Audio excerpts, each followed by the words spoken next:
క్రీస్తునందు ప్రియ దేవుని బిడ్డలకు మన ప్రభువును రక్షకుడైన యేసుక్రీస్తు నామములో పరిశుద్ధాత్మల ఆరాధన మన యోధా సింహం ధ్వని కుటుంబ సభ్యులందరికీ పేరు పేరున నా హృదయపూర్వకమైన ఈ యొక్క స్పెషల్ సండే సందర్భంగా, అలాగే యేసుక్రీస్తు ప్రభువు వారు జయం పొందే సందర్భంగా ప్రతి ఒక్కరికి పేరు పేరున శుభాకాంక్షలు తెలియపరుచుకుంటూ ఉన్నాను. ప్రతి ఒక్కరికి నా వందనాలు తెలియపరుచుకుంటూ ఉన్నాను. ప్రైజ్ ది లార్డ్, హల్లెలూయా. క్రీస్తునందు ప్రియ దేవుని బిడ్డలారా, ఈ పరిశుద్ధ దినములో ప్రాముఖ్యమైన స్పెషల్ మీటింగ్లో, అట్లాగే మొదటి ఆదివారం సందర్భంగా ఒక ప్రాముఖ్యమైన సందేశాన్ని మీకు వినిపించాలని ఈ లైవ్ ప్రోగ్రాంలోకి మీ ముందుకు రావడం జరిగింది. కొద్ది నిమిషాలు దేవుని యొక్క వాక్యాన్ని మనము ధ్యానం చేసుకుందాం. దేవుని యొక్క వాక్యం అనేది చాలా ప్రాముఖ్యమైనది. కాబట్టి ప్రియులారా, దేవుని వాక్యము మన జీవితాలను సరిచేస్తుంది. అంతేగాని ఏ పాస్టర్ సరిచేయడు, లేకపోతే ఈ లోకంలో ఎవరు కూడా ఏ ఉన్నతమైన స్థాయిలో ఉన్నా కూడా మన జీవితాలు బాగుపరచలేదు. ఎవరయ్యా మన జీవితాలు బాగుపరుస్తారు అని అంటే, దేవాది దేవుడు, పరిశుద్ధుడు, నీతిమంతుడైన యేసుక్రీస్తు ప్రభువు వారు మాత్రమే మన జీవితాలను, మన పాపాలను కడిగి మెరుగైన స్థితిలో ఆయన నిత్యరాజ్యంలో మనలందరినీ కూడా నడిపిస్తానికి ఏకైక దేవుడు, నీతిమంతుడు, పరిశుద్ధుడైన యేసుక్రీస్తు ప్రభువు వారు మాత్రమే. ఎప్పటికైనా సరే మనము కళ్ళు తెరవాలి. చాలామంది అనుకుంటూ ఉంటారు, మా కళ్ళు ఉన్నాయి, ముక్కు ఉన్నాయి, నోరు ఉన్నాయి, చేతులు ఉన్నాయి, కాళ్ళు ఉన్నాయి, ప్రాణం ఉంది, ఆత్మ ఉంది, శరీరం ఉంది, అన్నీ ఉన్నాయి అనుకుంటారు. ఇవన్నీ ఎవరు పెట్టారా అంటే యేసుక్రీస్తు ప్రభువు వారు పెట్టిన భిక్ష. సో కాబట్టి ఒక మానవుని తయారు చేసి ప్రతి అవయాన్ని ఎక్కడెక్కడ అమర్చాలో అన్ని సమస్తను కూడా అమర్చి తన మహిమ కొరకు మరి నిర్మించుకున్నట్టునైన దేవతి దేవుడు తన బిడ్డలంటి వారు ఏ రీతిగా ఉండాలనేది తను ఎంతో ఒక మంచి సంకల్పము కలిగి ఉన్నప్పటికీ తను కలిగినదంతా కూడా ఈ రోజున దేవుని బిడ్డలంటి వారు ఎలా ఉన్నారనేది మనం ఆలోచన చేస్తే చాలా భయంకరమైన పరిస్థితి కనబడుతూ ఉంది. సో కాబట్టి యేసయ్య, యేసుక్రీస్తు ప్రభువారు ఆయన అనుకున్నది ఒకటైతే జరిగింది ఒకటని అనుకోవాలని మనం అనుకోవాలి. ఆయనకి ఏం తప్పు లేదు, పక్షపాతం లేదు, ఏ భేదం లేదు. ఆయన మతం కొరకు రాలేదు, భేదం కొరకు రాలేదు, ప్రాంతం కొరకు రాలేదు, దేని కొరకు రాలేదు. ఆయన దేని కొరకు వచ్చాడంటే ఒక మార్గాన్ని, ప్రియులారా, నేనే మార్గం, నేనే సత్యం, నేనే జీవం అని చెప్పి సరైన మార్గంలోకి నడిపించడానికి ఆయన మార్గదర్శిగా ఆయన ఈ లోకానికి వచ్చారు. కాబట్టి ప్రియులారా, మనం అందరం కూడా అర్థం చేసుకొని ఎప్పటికైనా సరే మనం కనులు తెరవబడాలి. ఎందుకంటే యుగ సంబంధమైన దేవత మన మనోనేత్రాలను గుడ్డితనం కలగచేసి ఏ మార్గాన్ని నడిపిస్తుందో మనకు తెలియట్లా, దానికి తెలుస్తుంది, కానీ మనం తెలుసుకోలేకపోతున్నాం. సో కాబట్టి మనం అందరము కూడా ఈ రోజుకైనా సరే మనం కన్నులు తెరిచి ఏది సత్యమో ఏది అసత్యమో తెలుసుకొని ప్రభులో మనము మెలుకు కలిగి నడుచుకుంటే ఖచ్చితంగా నిత్యరాజ్యము మనకు లభిస్తాం. ప్రైజ్ ది లార్డ్, హల్లెలూయా. ఈరోజు మనం చెప్పుకోబోయే అంశం ఏంటి అంటే నేను సాత్వికుడను. మన అంశం పేరు ఏంటో చెప్పండి. నేను సాత్వికుడను. నేను మీకు ఒక ప్రశ్న ఇస్తున్నా. మీ గుండెల మీద చేయబెట్టుకొని నేను మంచివాడును అని ఎవరైనా చెప్పగలుగుతారా? ధైర్యం ఉందా? ధైర్యం ఉందా అసలుకి? ఆత్మ లేనివాడు నా వాడు కాదు. అయితే ఆత్మ లేని వాళ్ళు ఏం చేస్తారంటే వారు దేనికైనా సరే తెగిస్తారు. సో కాబట్టి ఏది ఏమైనప్పటికీ కూడా మనస్సాక్షి కలిగిన ప్రతి ఒక్కరు కూడా గుండెల మీద చేతులు పెట్టుకొని చెప్ప ధైర్యం ఈరోజు మనకు లేదు. కారణం ఏంటి అంటే ప్రియులారా, మనలో దాగి ఉన్నట్టు యొక్క రహస్యమైన పాపాలు, బహిరంగమైన పాపాలు అంత ఇంత కాదు. కాబట్టి నేను మంచివాడిని, నేను నీతి కలిగిన వాడిని, నేను యథార్థవంతుడిని అని చెప్పే ధైర్యం ఎవరికన్నా ఉందా అంటే ఎవరికి లేదు. ఈ లోకంలో ఎవరికి లేదు. అది ఎవరికి దక్కింది అంటే యేసుక్రీస్తు ప్రభువారికి మాత్రమే దక్కింది అది. ఎందుకంటే ఆయన నీతిమంతుడు, పరిశుద్ధుడు. యేసుక్రీస్తు ప్రభువారు అంటున్నారు, నేను నీతిమంతుడు కనుక మీరు నీతిమంతులు అవన్నాను. నేను పరిశుద్ధుడు కనుక మీరు పరిశుద్ధులై ఉండండి. నేను పరిపూర్ణుడు కనుక మీరు కూడా పరిపూర్ణులు అవన్నాను. ఇన్ని మాటలు చెప్పాడు. సరి సమానముగా అతనితో పోల్చుకున్నాడు. ఈ లోకంలో మనం ఆలోచన చేస్తే నువ్వెంత, నీ ఛాయ్ ఎంత, నువ్వెంత, నీ బతికెంత అనేవాళ్ళు ఒక్కొక్కరిలో ఉన్నారు. నువ్వెంత, నీ బతికెంతరా అనేవాళ్ళు ఉన్నారు.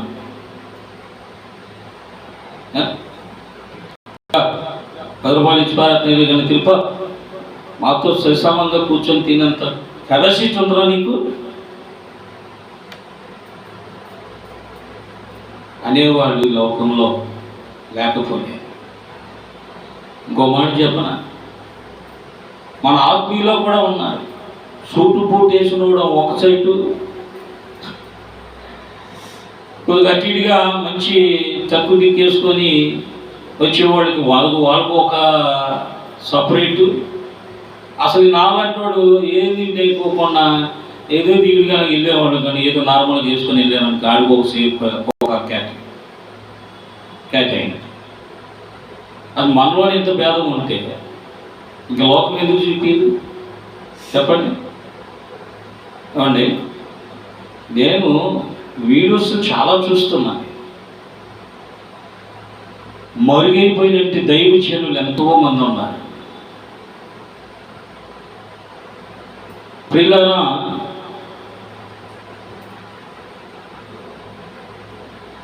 బైబిల్లో ఏమని చెబుతుందంటే భూమి ఆకాశం తలక్రిందులు చేసేవారు ఇక్కడికి వచ్చారా అని. దైవ సేవకుల యొక్క విజన్ ఏంటో తెలుసు అసలుకి. నా సేవకుడు, మా సేవకుడు, మా సేవకుడు. నువ్వు ఎవరి కోసం రక్షించబడ్డావు? ఈ సేవకుడి కోసం రక్షించబడ్డావా? యేసయ్య కోసం రక్షించబడ్డావా? అసలు ఆయన ఎందుకు ఈరోజు మనము ఇంత సెలబ్రేషన్ ఎందుకు చేసుకుంటున్నాం? సెలబ్రేషన్లు 2 రకాలు ఉంటాయి. ఒకటి బాధాకరమైనప్పటికీ చాలా సంతోషకరమైనది ప్రజలకి. బాధ ఎవరికాయ అంటే యేసుక్రీస్తు ప్రభుల వారికి, సంతోషం ఎవరికాయ అంటే తన ప్రజలకి. సో కాబట్టి ఇక్కడ 2 రకాలు ఉంటాయి సెలబ్రేషన్లో. ఒకటి బాధాకరమైనది, ఒకటి సంతోషకరమైనది. ఇప్పుడు నువ్వు ఎవరి కోసం నువ్వు రక్షణ పొందుకుంటున్నావు? నీ సేవకుల కోసం రక్షణ పొందుకుంటున్నావా? లేకపోతే పక్కనోడు ఏదో రక్షణ పొందుకున్నాడని చెప్పి నేను కూడా రక్షణ పొందుకుందామని అనుకుంటున్నావా? కొంతమంది ఏదో చెప్పుకుంటారు, ఏంటంటే కింద భలేగా కొటేషన్ ఇస్తారు. ఏమని? నేను క్రీస్తు పాదచారకుడిని అని అంటారు. బాబు భలే పెడతాడండి, పాదచారకుడు అని అంట, పరిచారకుడు అంట, పాద పరిచారకుడు. టైట్లు ఏమో బాగానే ఉంటుంది, బయటికి టైట్లు బ్రహ్మాండంగా ఉంటుంది. అసలు అది ఒరిజినల్ టైటిల్గా ఉంటుంది, కానీ లోపల ఆ ఒరిజినాలిటీ ఉంటుందా? చెప్పండి, ఆ ఒరిజినాలిటీ ఉంటుందా? ఆ ఒరిజినాలిటీ కథ ఏమైపోద్ది అంటే పోయి వాళ్ళు ఏమవుతుంది చెప్పండి, మంచితనం పోయి చెడుతనం వచ్చింది. చెడుతనం కాస్త ఏం చేసిందంటే గర్వం తీసుకొచ్చింది. ఆ గర్వం కాస్త ఏం చేసిందంటే అతిశయం తీసుకొచ్చేస్తుంది. ఇవన్నీ కూడా నీ మీద ఏలుబడి చేసిన తర్వాత ఏం చేసింది అంటే నేను నాశనానికి తీసుకెళ్ళిపోతాయి. ఆ విషయాన్ని ఎవరైనా గమనిస్తున్నారా అంటే ఎవరు గమనించట్లేదు. గమనిస్తున్నారా? గమనించట్లేదు. నువ్వు బయటికి ఒరిజినాలిటీకి ఏ విధంగా అయితే టైటిల్స్ పెడుతున్నావో లోపల కూడా అదే ఒరిజినాలిటీ ఉండాలి. ఆమేన్, ప్రైజ్ ది లార్డ్. నువ్వు బయటికి ఏ విధంగా అయితే క్వాలిటీగా ఉంటున్నావో ఆత్మ విషయంలో అదే క్వాలిటీగా నువ్వు నడుచుకోవాలి. ఆమేన్. పరిశుద్ధాత్మ దేవుడు నాలోకి వచ్చి మాట చెబుతున్నాడు. ఇప్పుడు నేను అనుభవిస్తున్నాను పరిశుద్ధాత్మతో.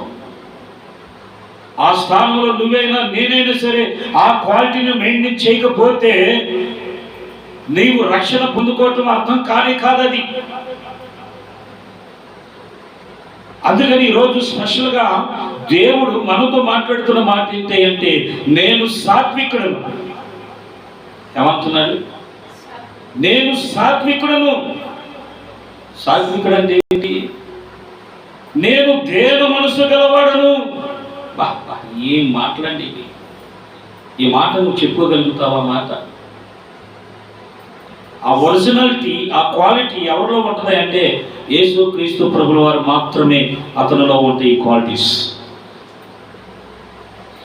ఆ క్వాలిటీస్ మెయింటైన్ చేయాలి. ఆ క్వాలిటీస్ నుండి మనము నడుచుకోవాలి అని అంటే యేసు క్రీస్తు ప్రభుల వారు మనకి ఏదైతే బోధించారో ఆ బోధనకు లోబడి మనము ఆ క్వాలిటీని మనం అనుసరించి నడుచుకుంటే ఖచ్చితంగా నీవు ఆ ఒరిజినాలిటీ కనబడతావు.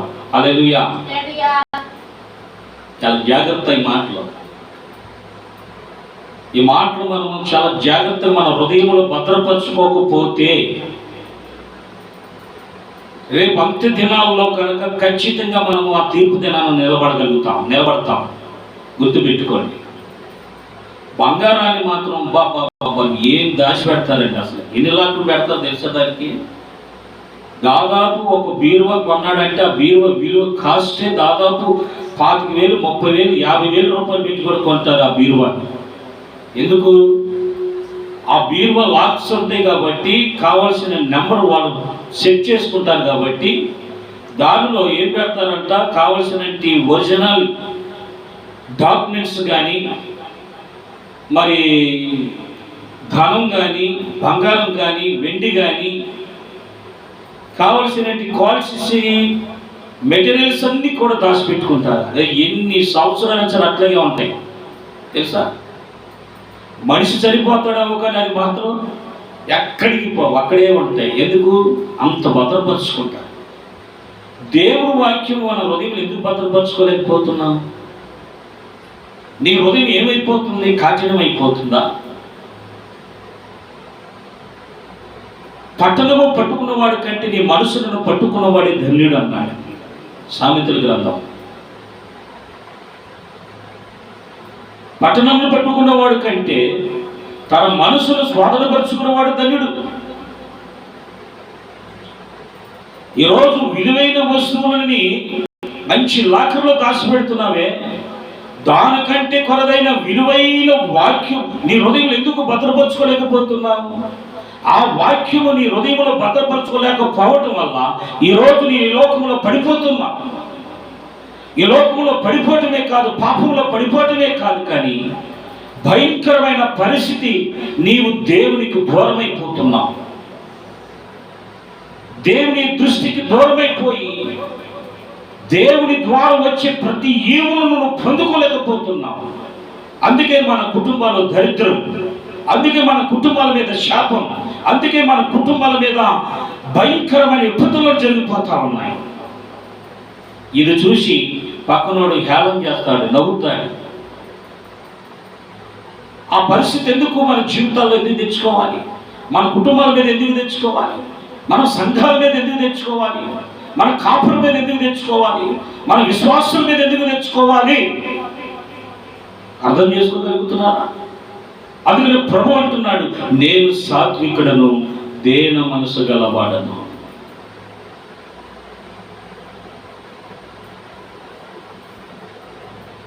ఎంత గొప్ప మాట తెలిసేది.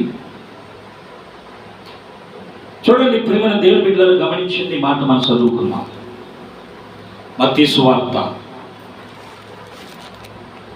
11వ అధ్యాయం 28వ వచనం అనుకుంటా. త్వరగా తీసి చదివితే మనకి కనబడుతుంది. మత్తయి సువార్త 11వ అధ్యాయం.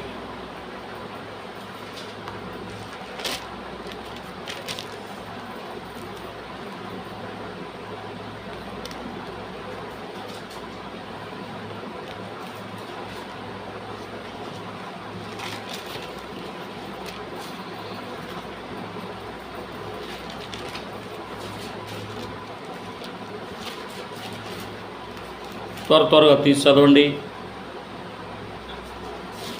11వ అధ్యాయము 28వ వచనం.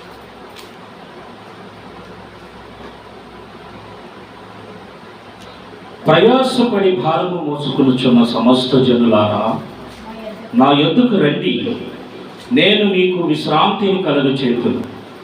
నేను సాత్వికుడను, దేన మనసు గలవాడను కనుక మీ మీద నా కాడి ఎత్తుకొని నా యొద్ద నేర్చుకొనుడి, అప్పుడు మీ ప్రాణములకు విశ్రాంతి దొరుకును.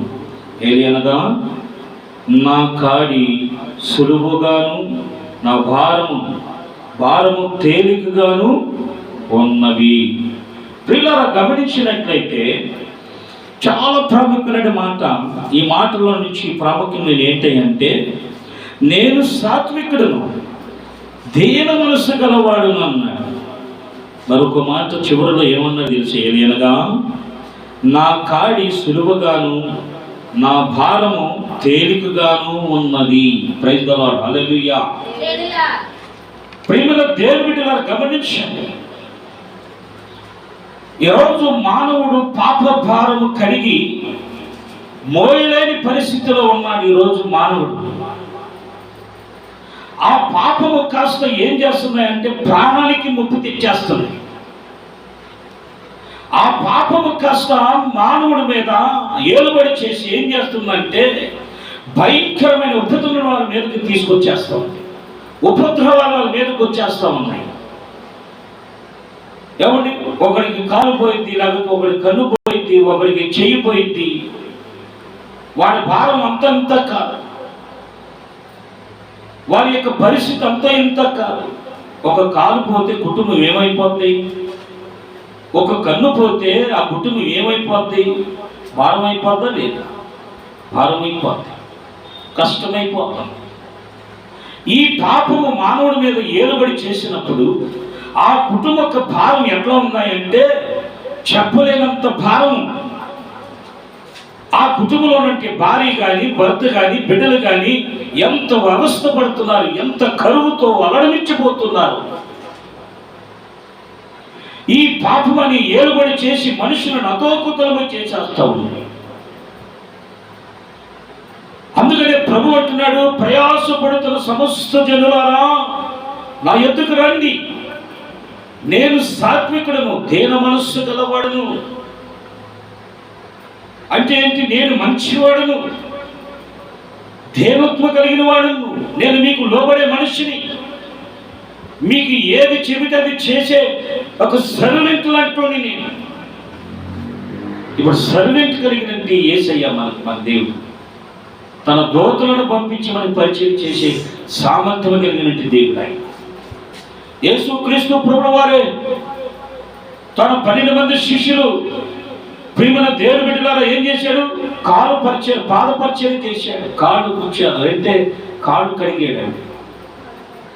ఏమన్నాడు తెలుసా మాట?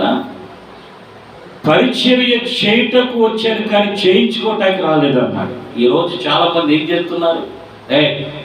అయ్యగారికి కాళ్ళకు తినారా నీ పరిచర్య?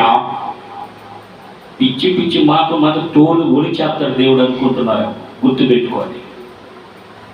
చదువుతున్నా మీకు స్వయంగా దేవుడు యేసుక్రీస్తు ప్రభువు వారు ఏం చెప్పాడు? పరిచర్య చేయటకు వచ్చాను కానీ చేయించడానికి నేను రాలేదు, చేయించుకోవటానికి రాలేదు అన్నాడు. ఎన్ని సంఘాల్లో కొన్ని సంఘాల్లో చూస్తున్నాం, కొన్ని కాపురం చూస్తూ ఉన్నాం. వీడు శాపము పొందుకునే కాకుండా వీడితో పాటు చేయించుకున్నవాడు కూడా శాపము చేస్తాం. ఇది ఎంతో భయంకరమైన పరిస్థితి. సమస్త జనులారా నా యొద్దకు రండి, నేను మీకు విశ్రాంతిని కలుగచేస్తాను. మీరు పడుతున్న ప్రయాసం ఇప్పటితో చాలు, మీరు పడుతున్న కష్టం ఇంకా చాలు. మీరు మీ మీద ఏలుబడి చేసిన పాపం పరిహరించబడాలంటే నా యొద్దకు రండి. నేను మంచివాడును, నీతిమంతుడును, పరిశుద్ధుడును. మీలో దాగి ఉన్న పాపాన్ని తీసివేయడానికి ఇగో నేను ఈ లోకానికి వచ్చిన దేవుణ్ణి, గొర్రె పిల్లని నేను. ఇదిగో లోక పాపములను మోసుకొని పోవటానికి గొర్రె పిల్లనై వచ్చినాను నేను సాత్వికుడను, దేవుని మనసు గలవాడను నేను. ఈ పాపం ఎలా ఉంటున్నాయంటే చాలా భయంకరమైన పరిస్థితి. చూడండి, రోమీయులకు రాసిన పత్రిక 3వ అధ్యాయం, త్వరగా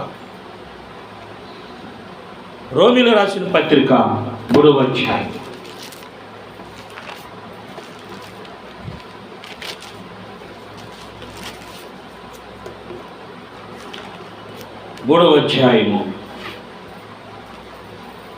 11వ వచనం నుంచి మనం చదువుకుందాం. చూడండి, నీతిమంతుడును లేడు, ఒక్కడును లేడు, గ్రహించిన వాడును లేడు, దేవుని వెతికివాడును ఒక్కడును లేడు.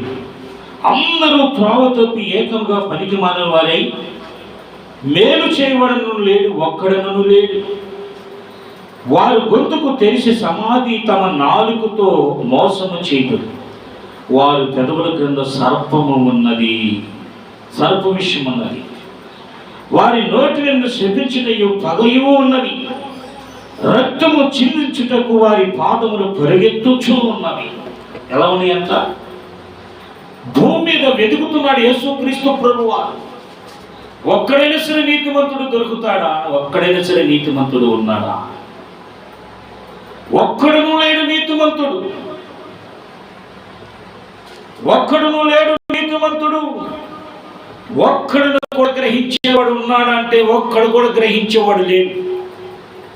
దేవుని కార్యాలు గ్రహించేవాడు ఉన్నాడా? దేవుడు మనకిచ్చినట్టు రక్షణ గురించి గ్రహించగలిగిన వాడు ఎవరైనా ఉన్నారా? ఎవరు ఈ లోకములో మనం ఆలోచన చేస్తే అరాబర ఎక్కడ కూడా మనం చూస్తే ఎక్కడ లేదు.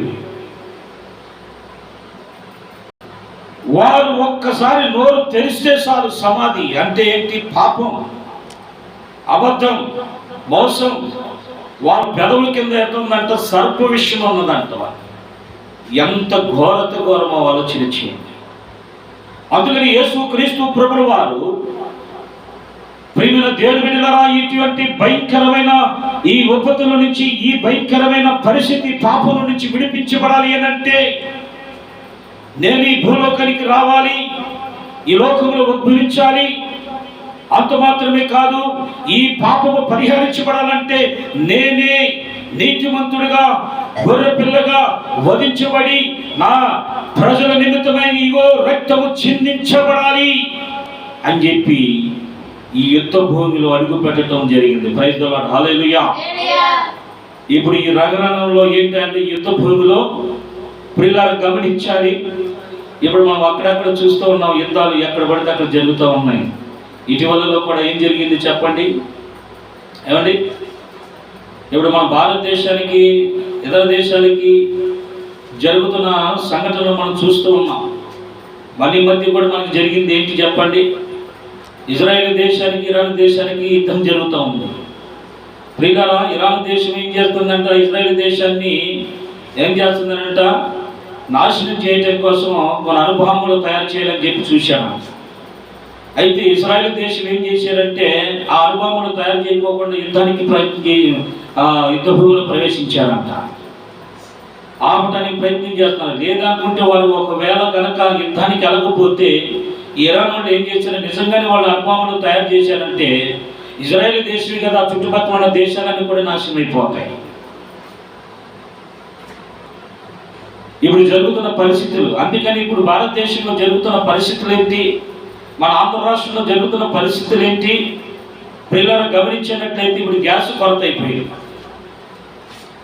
ఎవరు చూసినా ఎక్కడ చూసినా వీడు బుక్ చేస్తున్నాడు, కానీ బుక్ చేస్తే ఎవట్లేదు. ఫోన్ చేద్దామంటే అవుట్ ఆఫ్ అని వస్తాం. కవరేజ్ ఏరియా ఈ 20 రోజుల 30 రోజుల 50 రోజుల 100 రోజులైనా కూడా ఫోన్ లిఫ్ట్ చేసే పరిస్థితి కనపడట్లేదు. దీన్ని ఎవరు సాల్వ్ చేస్తారు? ఈ కరువు ఎవరు తీరుస్తారు? ఆంధ్ర రాష్ట్రంలో జరుగుతున్న భయంకరమైన పరిస్థితి కరువు.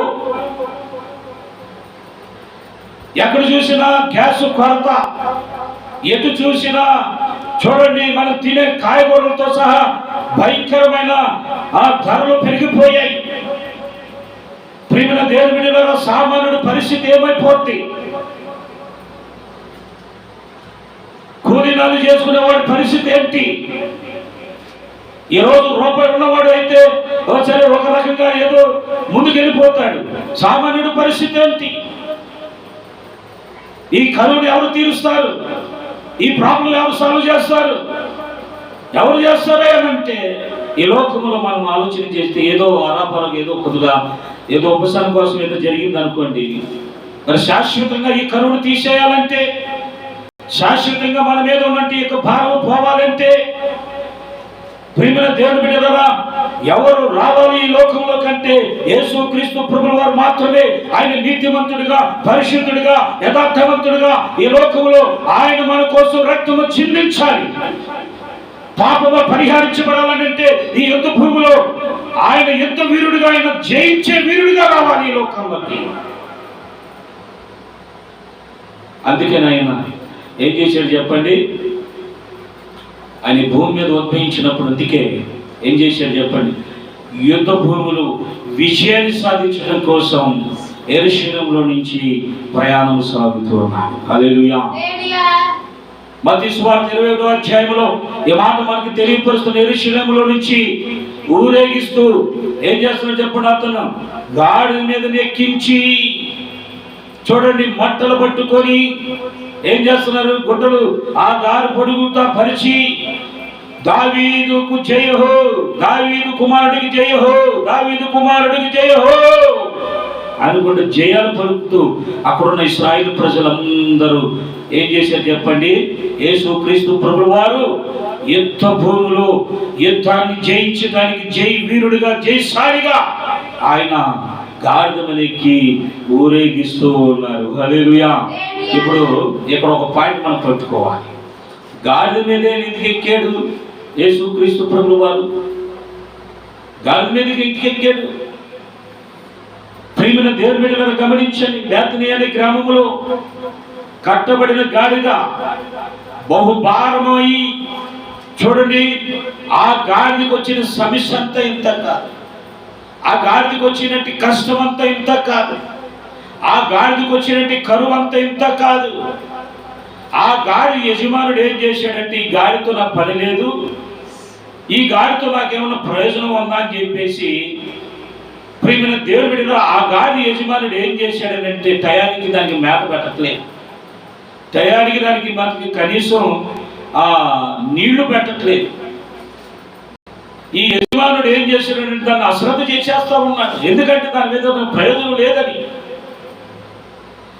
ఆ గాడిదకి వచ్చిన సమస్య అంతే కాదు, కరువుతో అలడమించిపోతుంది, దాహముతో అలడమించిపోతుంది, రోజు దుఃఖం, ఏడుపు.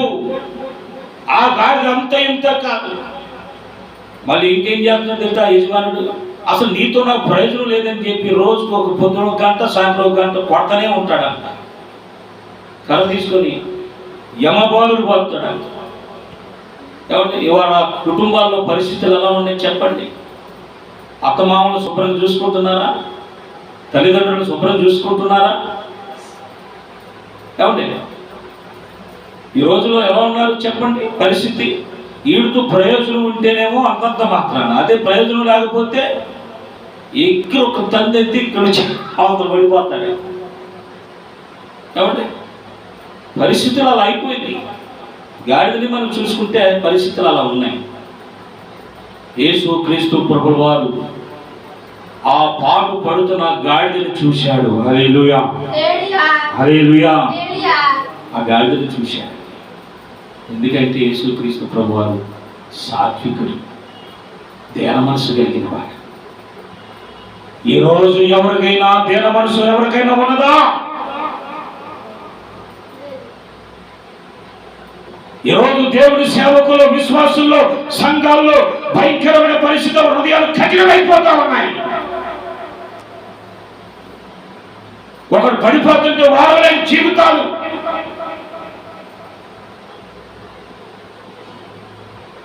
ఎంత భయంకరమైన పరిస్థితి. వీడు కారులో వెళ్తే ఆ నడుచుకుంటే నాడు చూసి నేను ఇవాళ చేయటం. ప్రోత్సహించే మనసు లేదు, సపోర్ట్ చేసే మనసు లేదు, కనీసం పలకరించే మనసు లేదు, కనీసం సహవాసం చేసే మనసు లేదు. ఎందుకండి? దేవుడు నీకు ఎందుకు ఇచ్చాడు హోదా? దేవుడు ఎందుకు నీకు కష్టాశ్చర్యాలు ఇచ్చాడు? నీకు దేవుడు ఎందుకు నీకు మంచి హోదాలో ఉంచాడు? దేవుడు ఎందుకు మంచి ఒక ఉన్నతమైన స్థితి నీకు ఇచ్చాడు? నీ మట్టుకు నువ్వు ఏదో బ్రతకడం కోసం కాదు, ఇతరులను కూడా మనము ప్రేమించడం నేర్చుకోవడం కోసం చేశాడు. అది అవునా? ఈరోజు జేబులో డబ్బులు కూతున్నాయంటే కాలరాయి కలిసేస్తాను ఆయనతో లేడని చెప్పేసి. ఈరోజు సంఘంలో 100 మంది ఉన్నారంటే కాలరాయి కలిసేస్తాం. 100 మంది ఉంటే ఆ 100 మందిలో నువ్వు ఎంతవరకు నమ్మకంగా పనిచేస్తున్నావు? ఎంతవరకు నమ్మకంగా నువ్వు వారి కొరకు ప్రార్థన చేస్తున్నావు? ఈరోజు నమ్మకంగా ఎంతవరకు నువ్వు వారి కొరకు నువ్వు ఉపవాసం ప్రార్థన చేస్తున్నావు? టైట్లు అయితే మాత్రం పెట్టేస్తావు 25 రోజులు ఉపవాస ప్రార్థన, 40 రోజులు ఉపవాస ప్రార్థన. ఈడెళ్ళిపోయి మాత్రం తినేస్తాడు, మజ్జి తాగుతాడు, పాలు తాగుతాడు, గుడ్లు తింటాడు, పళ్ళు పలహారాలన్నీ తింటాడు. సంఘానికి మాత్రం చెప్పి అన్నీ చెప్తావు. అత్త అంటే కోడలు చెప్పినట్టుగా అత్త ఏం చేసిందంటే తెడ్డి నాకిందని అన్నట్టుగా. క్షమించండి ఆ మాట. లోకంలో జరుగుతున్న పరిస్థితులు అలాగే ఉన్నాయి, సంఘాల్లో జరుగుతున్న పరిస్థితులు అలా ఉన్నాయి. ఎప్పుడండి మనం నేర్చుకుంటాం? క్వాలిటీస్ ఎప్పుడు మనలో ఉంటాయి. ఆ క్వాలిటీస్ని ఎలా ఎప్పుడు మెయింటైన్ చేయగలుగుతాం మనం? అసలుకి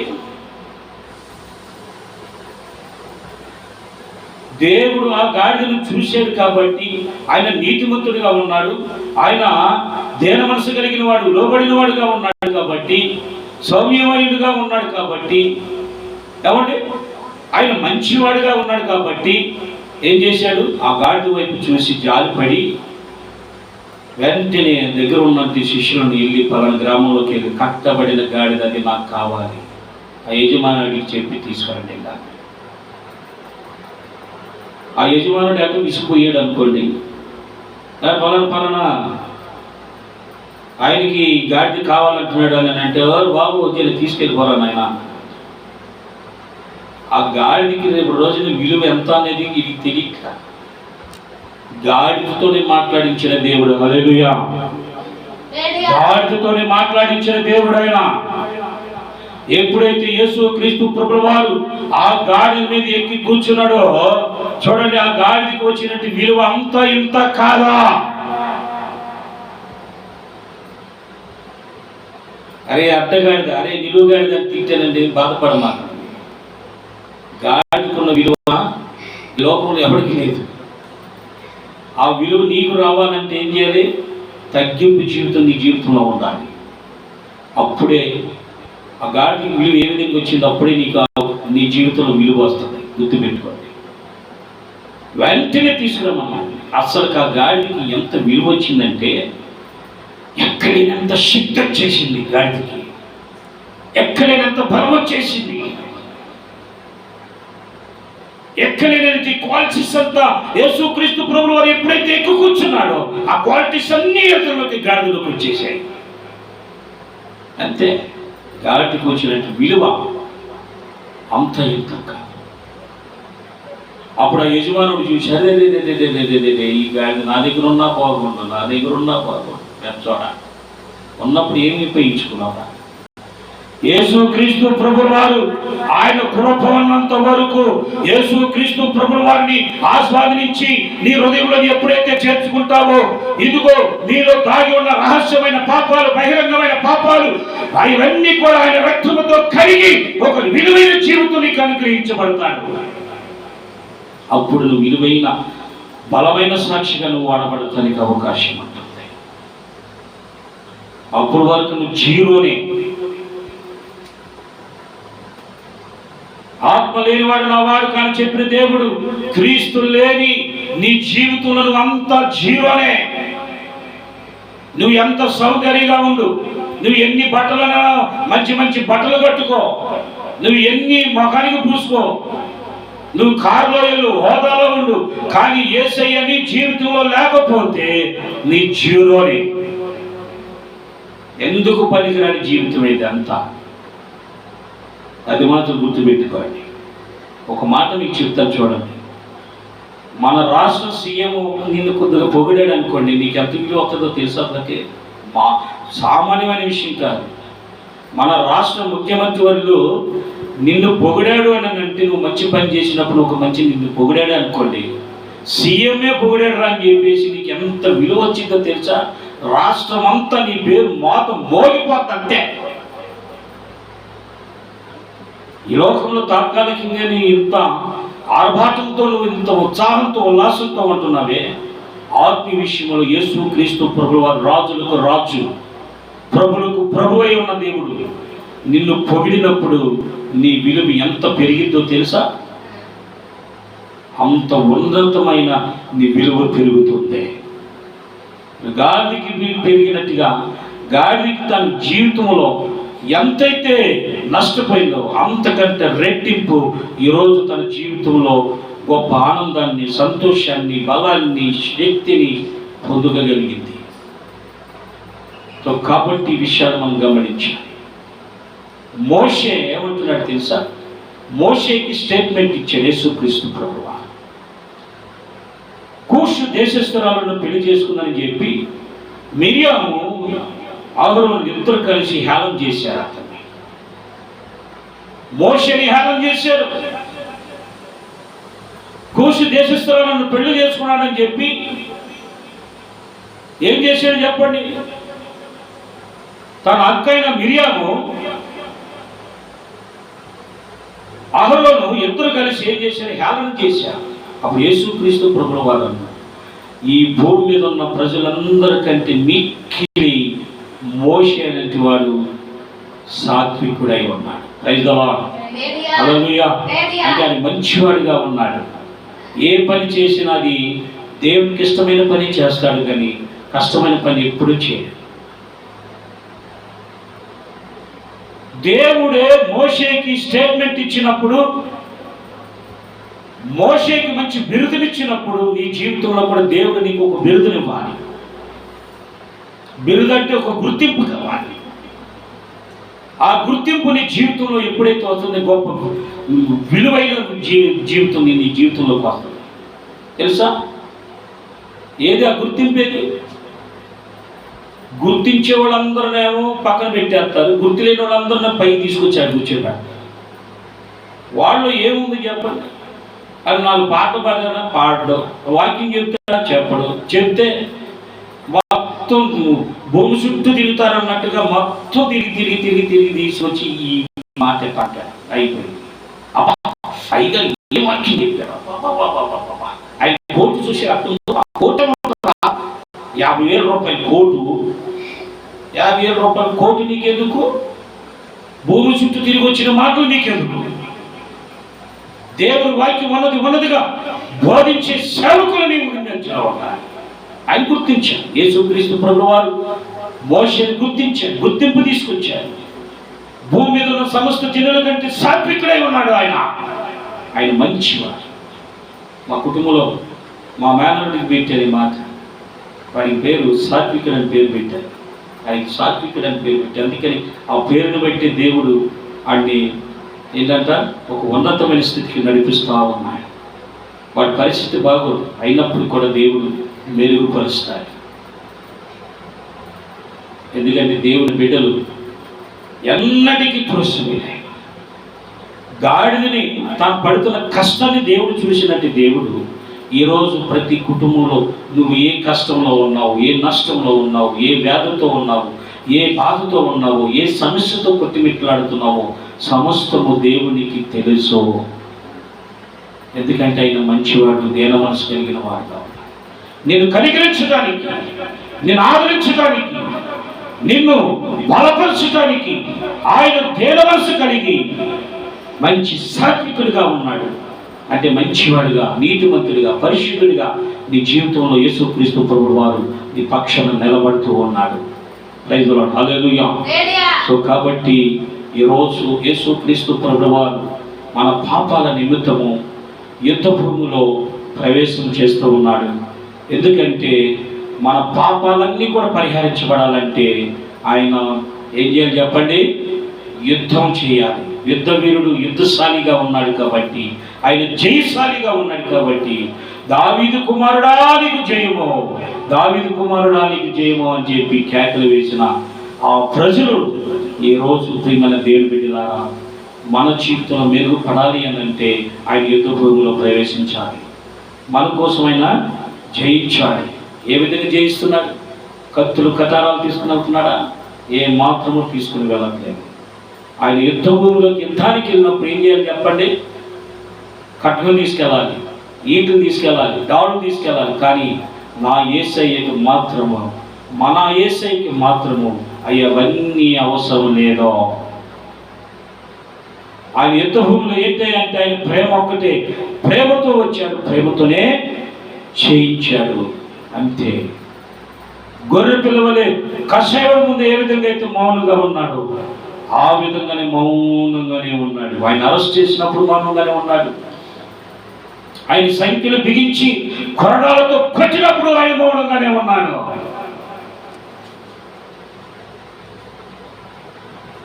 చివరికి ఆయన తీసుకుని వెళ్ళి కలవరి సిలువలో ఆయన సిలువేసినప్పుడు కూడా మౌనంగానే ఉన్నాడు.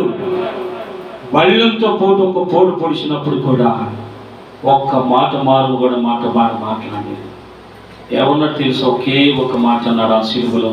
మొట్టమొదటి మాట, తండ్రి వీరేమి చేయించున్నారు, వీరు ఎరుగురు గనక వీరిని క్షమించు. Praise the lord. దేవునికి మహిమ కలుగును గాక. సిలువలో పలికిన మొట్టమొదటి మాట, ఆయన సంఖ్యలు పెట్టినప్పుడు, సంఖ్యలు బిగించినప్పుడు, కొరడంతో కొట్టినప్పుడు, తలకి ముళ్ళు కిరీటం పెట్టినప్పుడు ఎక్కడ కూడా ఏ మాట మారు కూడా మాట్లాడలేదు, మౌనముగానే ఉన్నాడు తప్ప. చివరికి సిలువ మీద, మ్రాను మీద ఆయన రేకులు కొట్టినప్పుడు కూడా ఆయన ఒక మౌనంగానే ఉన్నాడు తప్ప మారు మాట కూడా మాట్లాడలేదు. కానీ సిలువలో పలికిన మొట్టమొదటి మాట, తండ్రి వీరేమి చేయించున్నారో వీరు ఎరుగురు కనుక వీరిని క్షమించు.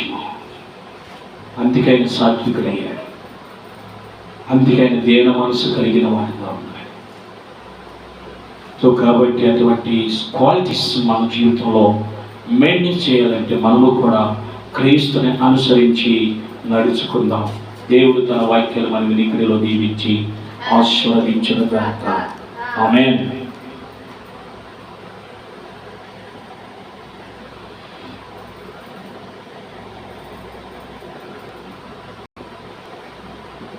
ప్రార్థన చేసుకున్నాం. మహాపరిశుద్ధుడా, మహాగణుడా, మహోన్నతుడా, సర్వశక్తి